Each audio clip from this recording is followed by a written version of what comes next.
Welcome to Michael Potts F1, everything Formula 1, but from a photographer's point of view.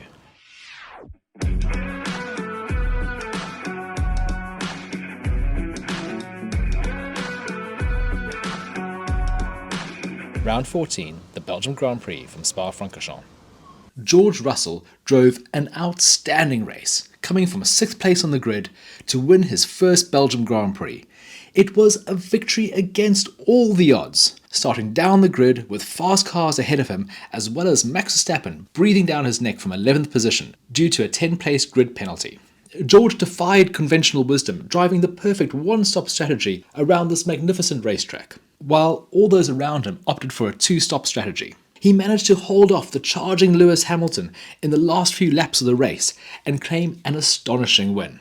You could see just how much it meant to him. He did luck into the win in Austria, but this time he outsmarted all those other teams and drivers. Halfway through the race, after stopping for hards on lap 11, he realised that a one-stop strategy might be on the cards. He managed to nurse those hard tyres for 33 laps and defended mightily in the closing stages as Lewis Hamilton and Oscar Piastri hunted him down. But he wasn't going to give up, not today. Today was George's day, and he won one of the most brilliant Formula 1 races I've ever seen. And you could see just how much it meant to him, to the team, the passion with which he embraced his teammates after the race, and how happy he looked on the podium, that moment that he kissed the trophy and... That didn't age well at all, did it? After the race, I was standing outside the Mercedes garage with a bunch of other photographers waiting to take a team celebration photograph. At that point, the FIA suddenly released a statement saying that car 63 had been weighed in scrutineering and was 1.5 kilograms underweight. This meant that George Russell had been disqualified from the Grand Prix. The rules are the rules, and weight is very important. If he had ran that much underweight for the full race distance, it could have made him a few seconds faster. And considering the top three were 1.173 seconds apart, the closest top three without a safety car ever, you can see it's significant. At this stage, I haven't yet heard the details from Mercedes, but it looks like the weight loss was due to tyre degradation. Running the same set of tyres for such a long time meant there was considerably less tyre at the end of the race than there was on lap 11 when the tyres were put on. What drivers usually do after the race is drive around the dirty part of the track, picking up odd bits of rubber, and this all adds weight to the car. Now in Spa, you can't do that. It's the only track where the cars directly enter the pit lane via the usual pit exit. They do this to save time, and to save the drivers having to do one more lap of the world's longest Formula 1 racetrack. At this stage, it does look like only George was under the limit. So every other team managed to get this right, and George was exposed because of his brilliant change of strategy. But are we punishing the wrong thing here? This was an outstanding race. George pulled off an exquisite strategy, and it was such a great moment for Formula 1, only for him then to be punished for it. Now, I can understand if Mercedes made their car too light, but as it stands at the moment, it appears that this is down to tyre degradation. Mercedes didn't make the tyres. They are a standard part for all the teams, so why should they be included in the weight limit? The tyres are actually different weights depending on whether they're hard, medium or soft. The hard tyres are generally the heaviest. It just seems odd that the team needs to calculate the value for something that they didn't make, that degrades over the course of the race, and will limit drivers trying to do something exciting like this in the future. After all, the fuel is not part of the calculation, so why are the tyres included? As far as I know, there's no way to add weight to the car during the race. So if a driver decides to change strategy mid-race, it would be very difficult. The obvious answer is to make sure the car is heavy enough at the start of the race to adapt to all outcomes. But we don't want to see slow, heavy cars. We want to see fast, nimble things. The disqualification gave Lewis Hamilton his 105th win. It's a bit like buses. You wait 2.5 years for one and then two show up in 3 races. Lewis is a very well-deserved winner, and he also drove an outstanding race. And he could have won this race on the road if he had just 1 or 2 more laps. It's been a huge turnaround for Mercedes, who were absolutely nowhere on Friday. But they managed to do well in qualifying in the wet, and they were very, very strong in the race. It's brilliant for Formula 1. We've now got 4 teams all in contention for the win. Charles started in pole position in his Ferrari, after Max's grid pace penalty put him back down to 11th place. Leclerc was eventually awarded 3rd place after the penalty to George was applied. McLaren were expected to be very strong in this race, coming off their 1-2 in Budapest On Thursday, the paddock was abuzz after the fallout of that team orders debacle in Budapest. If you've forgotten what happened, check out my video from that race. At the time, I thought the team and Lando actually had handled the difficult situation quite well. It's never an easy thing, and I can't think of many times where team orders have worked out well and everyone was happy about it. I did think that despite the torturous public deliberations, they got to the right place in the end. But talking to everyone in the paddock, I think I might have been on my own with that point of view. Everyone I spoke to believed the team had completely messed up. I did see the two drivers together on Thursday.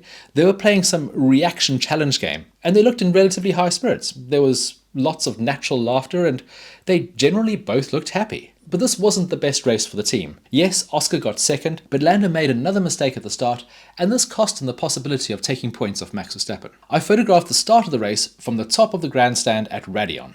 This is a relatively new grandstand, and it is a brilliant place to watch from. So this is a view that you could have at next year's Belgium Grand Prix. If you are looking for tickets, there is a link in the description below. It is one of the most iconic corners in all of Formula 1. As the cars come down the hill, they're sparking going into the dip over the Rouge River before the track rises sharply up to the blind Raidillon corner.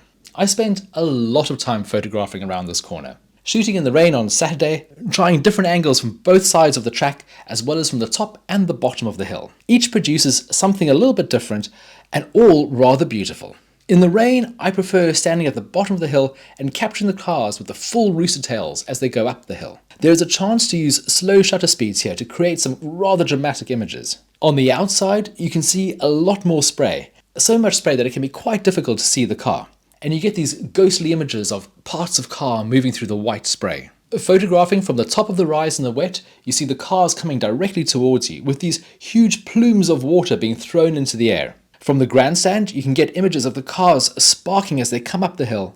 But then when the sun comes out, it's a completely different scene. You can shoot from further back up the straight before the Rouge corner, getting the cars as they whiz past the old pit wall, or as they rise up over the blind crescent, sparking as they go. It's a glorious location, and I probably ended up spending a large part of my race weekend exploring this corner.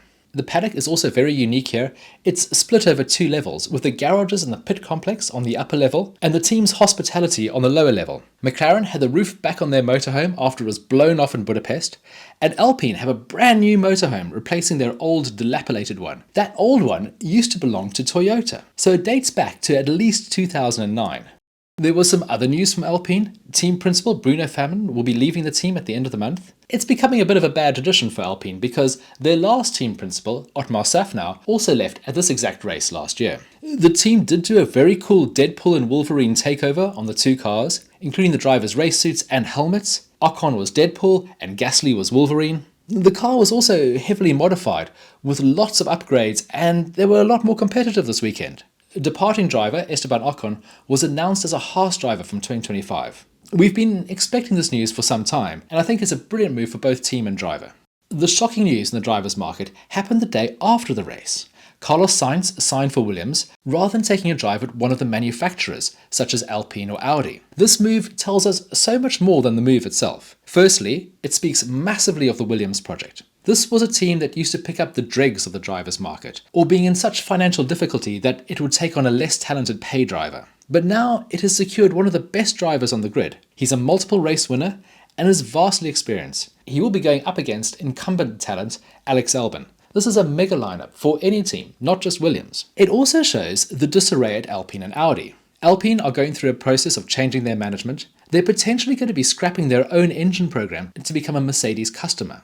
And then there's so much uncertainty at Audi, who've also changed their leadership. Out is Andrea Seidel, and in is former Ferrari team principal Matteo Binotto. Sainz has worked with both of these, and neither of them could convince him to sign with the Audi project. It also suggests that Mercedes are still on track to sign Kimi Antonelli. Williams would have been somewhere where they could have parked the junior for a year or two and used Sainz as an experienced driver at Mercedes. Both of those plan Bs are now gone. And if you had seen Antonelli's brilliant, insane pass going into Eau Rouge in the sprint race in the wet this weekend, you would have been amazed. This kid is very special. Equally, Red Bull are not taking Sainz up either, which means they must have some sort of plan in place for next year. It has been confirmed after weeks of speculation that Perez will continue driving for Red Bull this season, despite not having a great result this weekend. But now he's got the chance to reset, have the summer break, come back stronger, have less pressure, and hopefully he'll perform better in the second half of the year. Racing Bulls also confirmed that Yuki and Daniel will continue driving for their team until the end of the year. It is a little bit strange to have a team announcing halfway through the season that its current drivers are going to see the season out. For every other team on the grid, that's kind of a given. But Red Bull are having to issue these crisis statements because the team is struggling. 2 years ago, Max Verstappen pulled off one of the most audacious races, coming from 14th place to comfortably win the Belgium Grand Prix. Check out my video on that if you need a reminder. At the time, I thought this was a career-defining win. It was a win that launched an unprecedented age of dominance. He did a similar thing last year, this time from 6th place, but that age of undisputed success appears to be over. Max hasn't been on the podium for the past 2 races. The last time this happened was in 2020. Red Bull haven't won a race in the past 4 Grand Prix. That's relatively unheard of. Max still delivered a massive result, moving from 14th to 4th and extending his lead over his nearest rival. But it's the constructors that are a worry. McLaren, Ferrari and Mercedes all took points out of the Red Bull lead. Last year, Red Bull had more than double the points of their nearest rival. This year, the lead is only 42. Going into the summer break, it's very much game on.